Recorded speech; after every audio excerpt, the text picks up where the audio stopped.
Masarap ako magluto. Gusto mo ba matikman? Sa akin lang si Martin.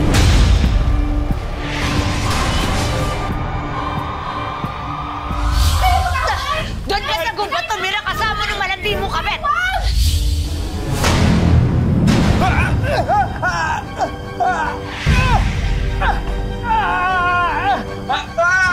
Martin! Si Papa po, kunuha na po ng babaeng kapre. Nagkagusto daw po yung babaeng kapre, kaya pinilit siyang kunin sa amin.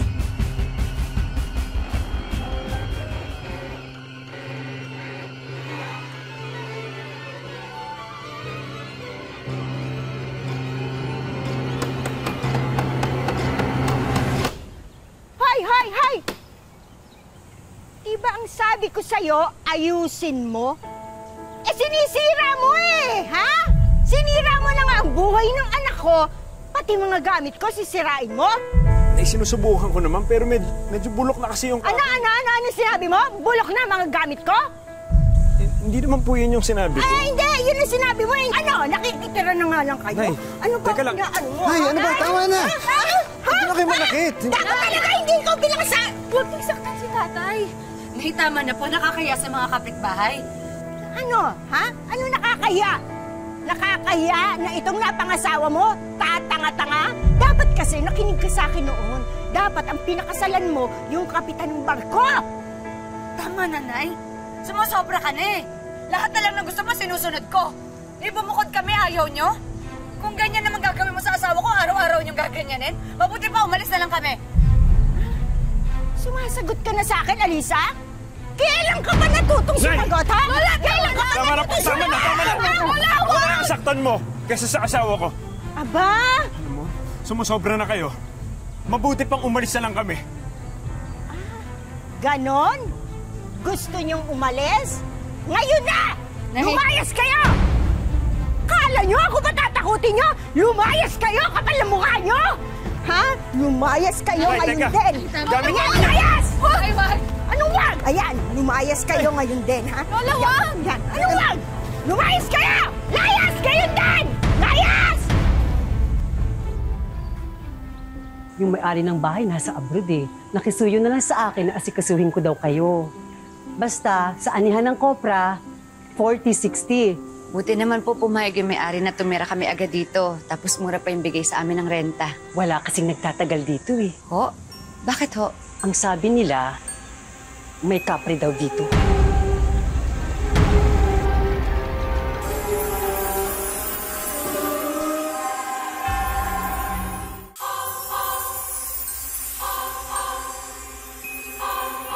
Ang sabi nila, may kapre daw dito. Kapre? Ayoko sanang maniwala eh. Kasi lang, 3 pamilya na ang lumayas dito. O siya, aalis na ako ha. Totoo man o hindi, mag-iingat kayo lagi. At malalayo ang kapitbahay ha. O, ito yung susi. Salamat. Nay, totoo po bang may kapre dito? Anak, kamaniwala doon, hindi totoo yan. Saka kung totoo man o hindi, nandito naman ako para protektahan kayo, ha? Walang kapre-kapre dito. Tulong! Tulungan niyo ako! Tulong! Tulong! Tulungan niyo ako! Tulungan niyo ako! Miss! Miss! Tulong! Ano nangyari? Okay ka lang? Tulungan mo! Ha? Bakit? Hindi mo umaabol sa akin. Bang, suotin mo to. Ihahatid na rin kita sa inyo. Baka maabutan ka pa ng mga sumusunod sa iyo eh. Maraming salamat ha. Ako nga pala si Stella. Halika na.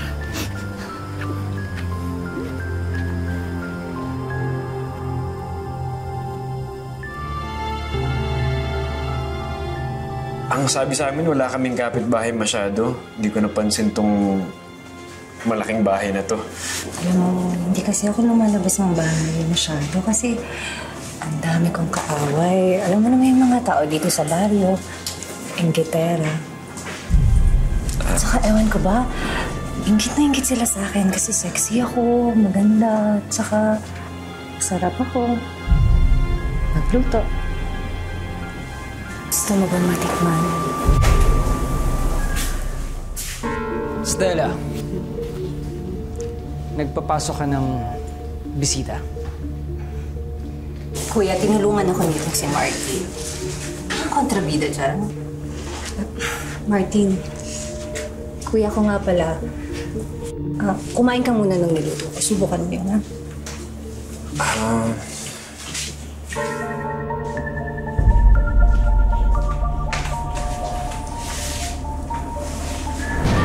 Oh, bakit? Hindi mo gusto?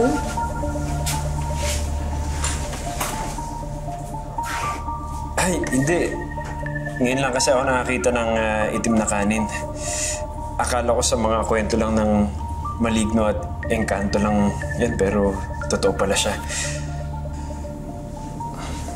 Mukha ba akong maligno sa paningin mo?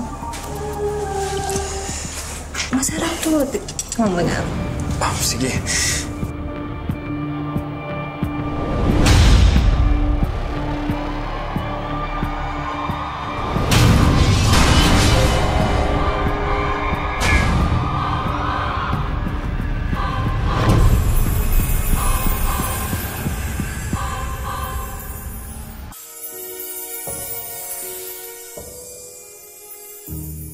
Tay? Martin! Diyos ko!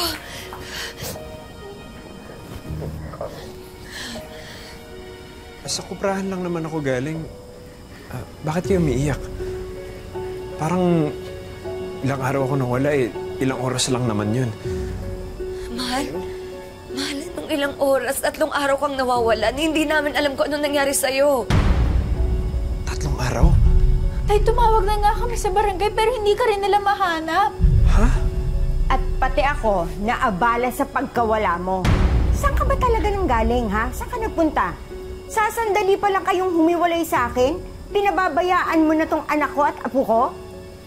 Hindi, imposible. Kausap ko lang naman yung kapitbahay natin. Sandali pa lang kami nag-uusap eh. Sino kapitbahay?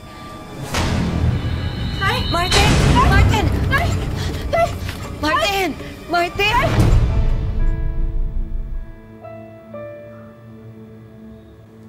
Ano nangyari?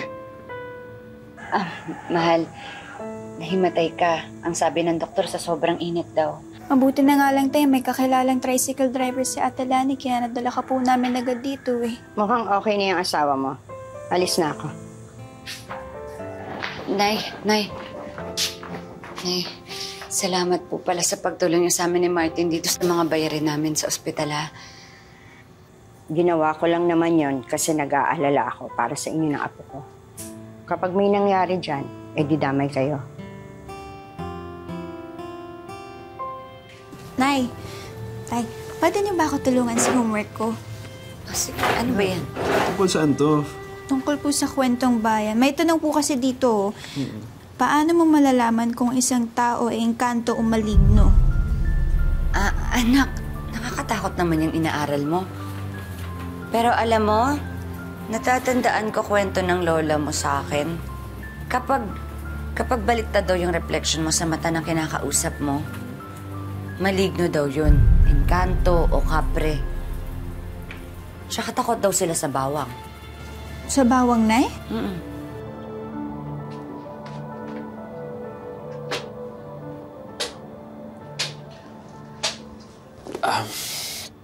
Mahal, pasensya ka na. Sa susunod na lang, medyo masakit yung katawan ko eh. Mahal, nakakatampo ka na. Ang tagal na natin hindi ginagawa to. Mahal, medyo masakit kasi talaga yung katawan ko eh. Pasensya ka na. Babawi na lang ako sa susunod.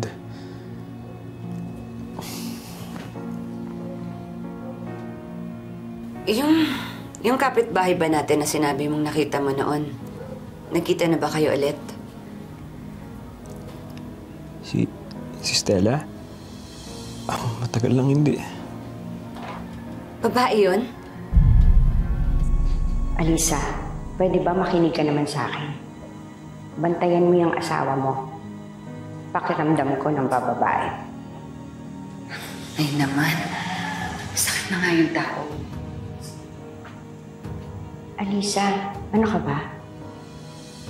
May matinubang lalaki na hindi umuwi ng 3 araw?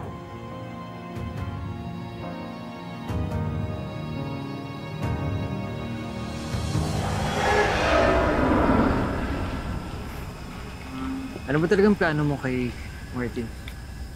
Balak mo ba kayo ng buo? Gusto kong maging sa akin siya, Kael. Sa akin lang si Martin.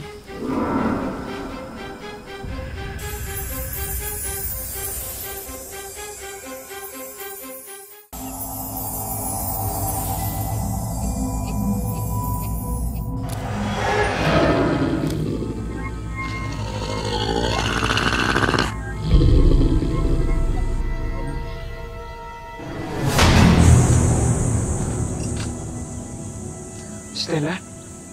Pasensya na. Nagulat pa kita? Ano bang ginagawa mo dito? Nasiro kasi muli po sa bahay. Narahanap ako ng pwedeng gumano. Pwede ka ba? So walang gana sa kama. Hindi kaya busog kasi siya sa ibang putahe ng ibang babae. Ate Lani, hindi naman po siguro ganun yung asawa ko. Hindi ganun si Martin. Wala ka bang asawa, anak? Wala. Pero naghahanap ako. Kaya lang, medyo malas eh. Kasi yung mga gusto kong lalaki, madala sila. May asawa na. Parang ikaw. Sige, mauna na ako. Anong oras na rin kasi? Hindi, upo ka muna, kain ka muna. May baon rin ako eh. Hindi ka ba sinabihan ni Stella na bawal ang bawang sa bahay na to? Allergic kami sa bawang! Pasensya na kayo, hindi ko naman alam eh. Sige, aalis na lang ako. Pasensya na kayo.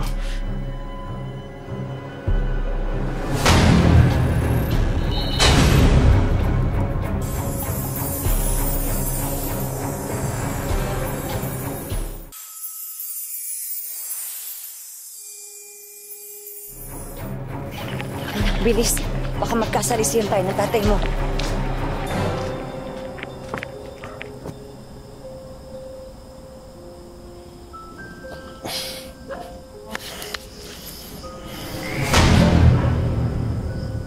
Stella?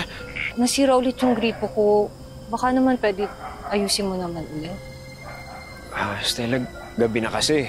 Tsaka marami pa akong trabaho. Eh, alam mo naman mas malaki naman yung babae ko sa'yo kaysa dyan.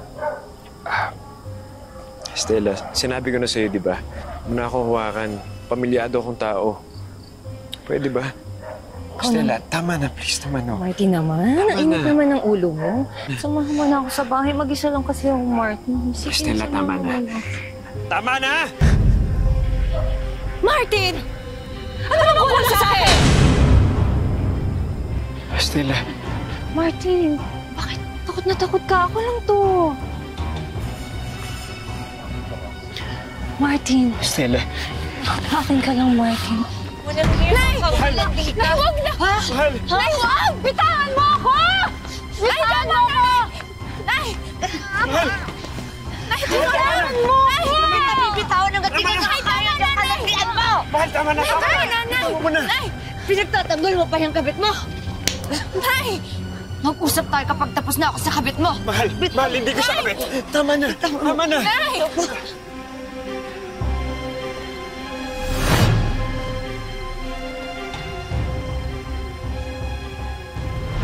Sabi dito eh! Doon ka sa gubat tumira kasama ng malandi mo kabit! Kailangan natin umalis sa lugar na to.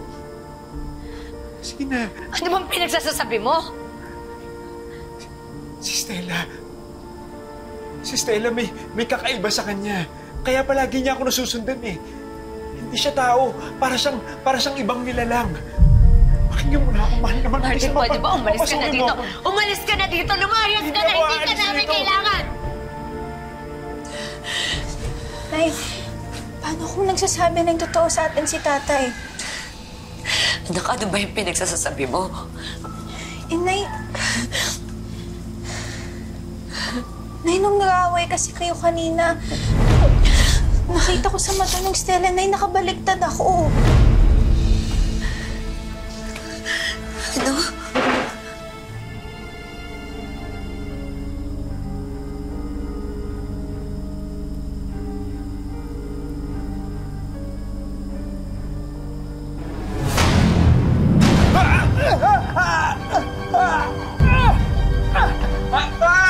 Martin! Martin! Martin! Martin!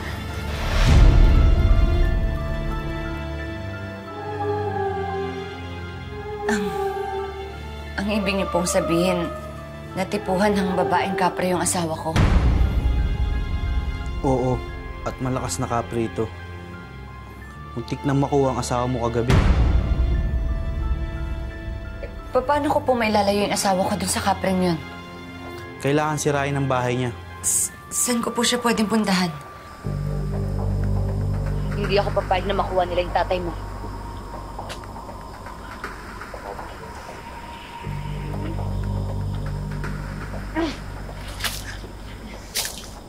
Alicia! Mahal!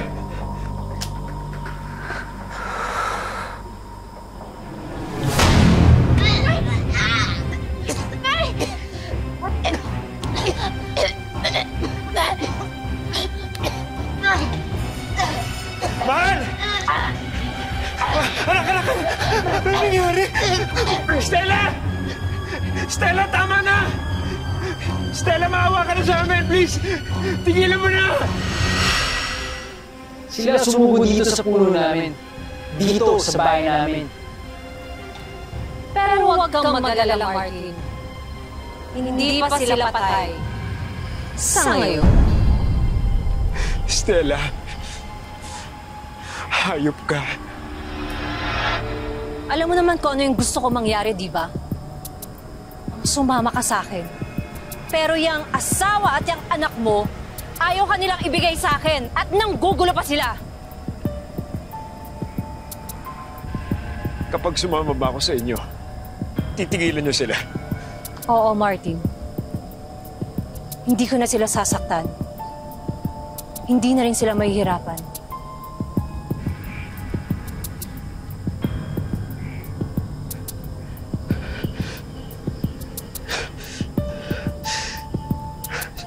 Sige, sasama ako sa inyo.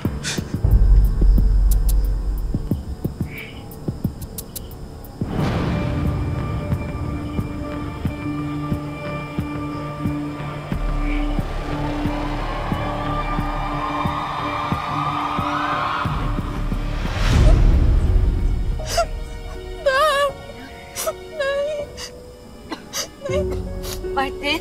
Nay, wala na si tatay. Martin! Martin! Martin! Martin! Martin! Martin! Martin! Martin! Martin! Martin!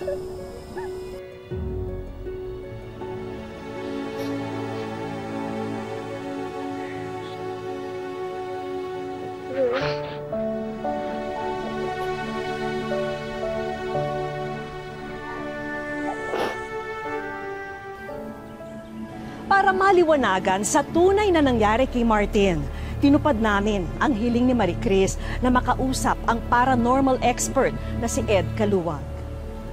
Kailan pumasok yung idea na mayroon palang nagkakagustong kapre sa kanya? Noon lang pong nagpunta po sila sa albularyo. Okay. Sabi niya po sa amin, kumain na siya ng itim na kanin. Pagkatapos ng kanyang pag-iimbestiga at ng masinsina nilang pag-uusap ni Marie Chris, ito ang naging findings ni Ed Kaluwag. Para sa akin, hindi ako kumbinsido kasi usually yung mga taong nakakain ng pagkain ng mga elemento, nagkakaroon ng tinatawag nating abduction. papa mo, hindi naman siya nawala eh. Hindi rin naman siya na-abduct doon. Pinabulaanan ni Ed ang mga sinabi ng albularyo kina Maricris at Alaysa. Hindi ko nakita yung mga palatandaan, maliban sa salita lang ng isang tao na pinaniwalaan nila. So maaaring ito ay natural cause of death, dahil na rin sa trabaho niya, sa sobrang pagod. Para mas maintindihan ang totoong nangyari, tinignan din ng aming team ang health records ni Martin. Meron siyang underlying heart disease, infection. Of course, nasa science kami, so we don't believe in those things, ano. But we cannot blame ang lay people when they could not explain kung bakit namatay ang tao, ang kamag-anak nila. Maricris, gaano kasakit yon, no? Ni minsan ba sumagi sa isipan mo na mangyayari ito sa inyo? Sobrang sakit po kasi biglaan po talaga ng sakit po sa amin kasi hindi naman po namin ginustong mawala si Papa. Mahal na mahal kita, Papa. Kahit mahirap, kakayanin namin. Sana masaya ka na dyan. Hayaan mo, Maricris, gumawa kami ng paraan para kahit papano'y matupad ang wish ng tatay mo para sa'yo. Sana magustuhan mo itong big surprise.